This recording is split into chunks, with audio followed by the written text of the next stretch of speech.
ஆண் பாலியல் துஷ்பிரயோகம். நான் சந்தித்த ஆண்கள்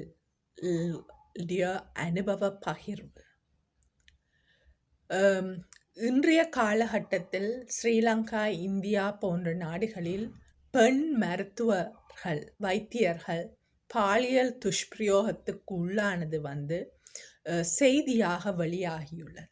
ஆனால் அன்று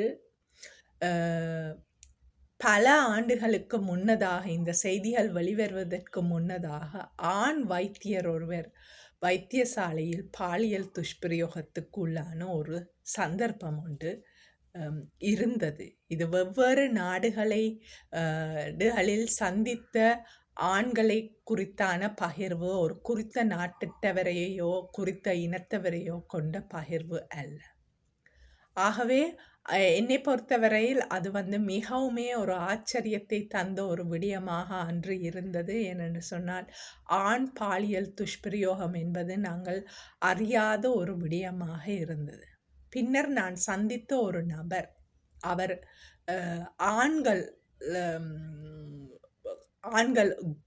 கேங் ரேப் என்று சொல்லுவார்கள், பல ஆண்களை கொண்டு பாலியல் வன்முறைக்கு உட்பட்ட ஒரு ஆணாக இருந்தார். அதன் காரணமாக அவர் பட்ட வேதனைகள், மன உளைச்சல்கள், அதை வார்த்தைகளால் கூறவே முடியாது தற்கொலை எண்ணங்களுடன் வாழ்ந்த ஒரு ஆண். உண்மையிலே ஆண் இவற்றை பகிர்வதற்குரிய சந்தர்ப்பமே இல்லை என்று தான் சொல்லலாம். ஏனென்று சொன்னால், அவன் சமூகத்தில், வீட்டில், குடும்பத்தில் ஒரு பெரிய ஒரு நிலையில் நிறுத்தப்பட்டிருப்பதால் இவ்வாறான விடயங்கள் நடைபெறும் போது அவனால் ஒரு கூறக்கூடிய சந்தர்ப்பமே இல்லை. ஒரு பெண்ணாலேயே இன்றும் கூட துணிந்து ஒரு பாலியல் வன்கொடுமை நடக்கும் போது அது நடந்துள்ளது என்று கூறக்கூடிய அளவில் நாங்கள் சமுதாயமாக வளரவில்லை கீழத்தைய நாடுகளில். ஆகவே ஒரு ஆண் அதை கூறுவது என்பது இன்றுமே மிகவும் கடினமாக உள்ளது. இன்னொரு சந்தர்ப்பம் அவர் கூறியது அவர் சிறுவனாக இருந்தபோது அவரது குடும்ப அங்கத்தவரால் அவருடைய ஆண் உறுப்பு ஆனது ஒரு ஆண் குடும்ப அங்கத்தவரினால் எவ்வாறு அந்த ஆண் குடும்ப அங்கத்தினர் சிறுவனாக இருந்த அவரை தனது பாலியல் சந்தோஷத்துக்காக ஈடுபடுத்தினார் என்று கூறப்பட்டது. பின்னர் நான் சிறுவயது பாலியல் துஷ்பிரயோகத்தை சிகிச்சையை நான் பெற்றபோது 3 படிகளாக, ஸ்டேஜஸாக இந்த தெரப்பி செஷன் எங்களுக்கு நடந்தது, சிகிச்சைகள்.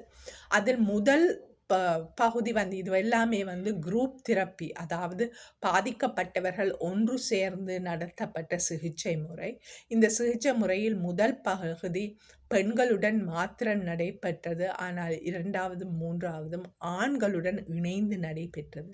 இந்த வேளையில் தான் நான் ஆண்கள் பாலியல் துஷ்பிரயோகத்துக்குள், சிறு வயதில் பாலியல் துஷ்பிரயோகத்துக்கு உட்பட்ட ஆண்களை சந்திக்க நேர்ந்தது.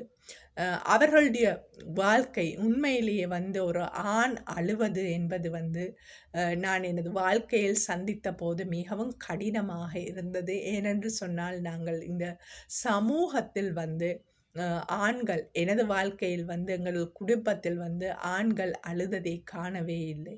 ஆகவே அவர்கள் அழும்போது மிகவும் கஷ்டமாக இருந்தது. சிறு வயதில் எவ்வாறு பெண் குடும்ப அங்கத்தவரினால், தாயால், பேத்தி, அம்மா, கிராண்ட்மதர், இவ்வாறான ஒரு ஆள் குடும்பத்திலேயே பாலியல் துஷ்பிரயோகத்துக்கு உட்பட்ட கதைகளை சொன்னார்கள். அதே நேரம் வைத்தியர்களால் பாலியல் துஷ்பிரயோகத்துக்கு உள்ளான ஆண் குழந்தைகளின் கதைகளை கேட்டேன். இவ்வாறு பலவிதமான கதைகள், அவர்களுடைய சொந்த அனுபவங்கள், அதன் பாதிப்பு, அவர்கள் சமூகத்தில் மிகவும் உயர்ந்த நிலையில் இருந்த ஆண்கள், மிகவுமே சிலர் திருமணமாகி குழந்தைகள், ஆனாலும் பாலியல் உறவில் ஒரு சிக்கல் ஒன்று ஏற்பட்டது கொண்டுதான் இருந்தது. சிலர் இந்த சிகிச்சையில் வெளியரங்கமாக பகிர்ந்தார்கள். ஆனால் அவருடைய மனைவி அளவுக்கு கூட அவர்களால அதை பகிர்வதற்குரிய ஒரு துணிச்சல் இருக்கவில்லை. அவர்களுக்கு அது எப்பவுமே பாலியல் துஷ்பிரயோகத்துக்கு உள்ளானவர்களுக்கு குற்ற உணர்வு மாத்திரமில்ல, ஒரு அவமானம், ஒரு தாழ்மையான ஒரு மனநிலை இருக்கும். அந்த மனநிலை ஆண்களிடமும் இருக்கும். ஆகவே இதன் காரணமாக ஆண்கள் இவற்றை வெளியில் பகிர்வதில் மிகவுமே கொண்டு இருக்கின்றார்கள். மற்றது சமுதாயம் அவர்களுக்கு ஒரு இமேஜ் ஒன்றை கொடுத்து அவர்களை ஒரு உயர்ந்த நிலையில் வைத்திருப்பதால் அவர்களால தாங்கள் பாதிக்கப்பட்ட நபர், தங்களுக்கு பிரச்சனை இருக்கின்றது என்றதை வெளிப்படுத்துவதில் ஒரு மிகவும் ஒரு கஷ்டமான சவாலான நிலை ஒன்று இன்றும் காணப்பட்டு கொண்டிருக்கின்றது. இந்த காணொளியை பகிர்வதன் நோக்கம் ஆண் குழந்தைகளை பெண் குழந்தைகள் போல நாங்கள் பாதுகாக்க வேண்டிய அவசியம் உண்டு.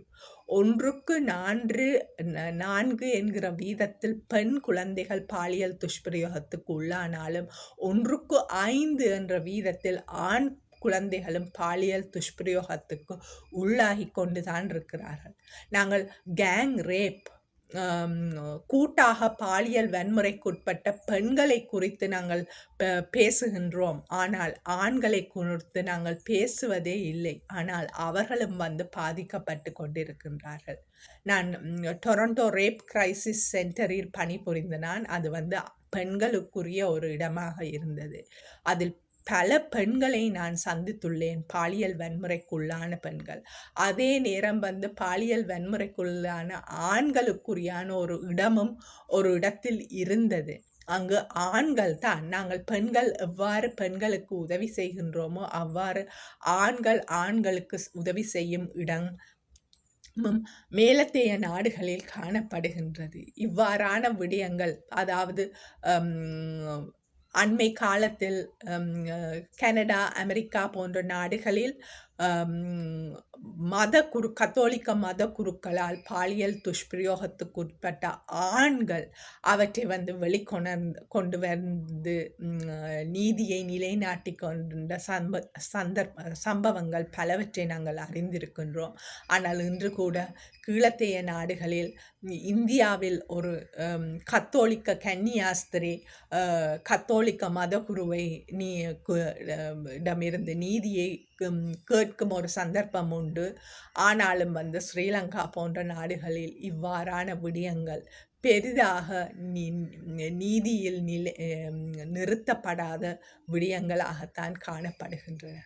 ஆகவே வைத்தியசாலை, மதஸ்தலம் இவ்வாறான இடங்களை நாங்கள் கொச்சைப்படுத்தவோ அல்லது அவற்றில் நடத்தப்படுகின்ற விடயங்களை வெளியில் பகிர்வது மிகவும் கஷ்டம். ஏனென்று சொன்னால் அவ்வாறான இடங்கள் ஒரு புனித பூமியாகத்தான் இன்றும் கருதப்படுகின்றது. அவ்வாறான புனித பூமியில் ஒரு சவால் ஏற்படும் போது, பிரச்சனை ஏற்படும் போது பாதிக்கப்பட்ட நாம் தான் அந்த இடத்தில் குற்றவாளிகள் போல குற்றப்படுத்துவதும் ஒரு சாதாரண விடயம். ஆனால் இவற்றையெல்லாம் தாண்டி பயணிப்பது தான் எங்கள் பயணம்.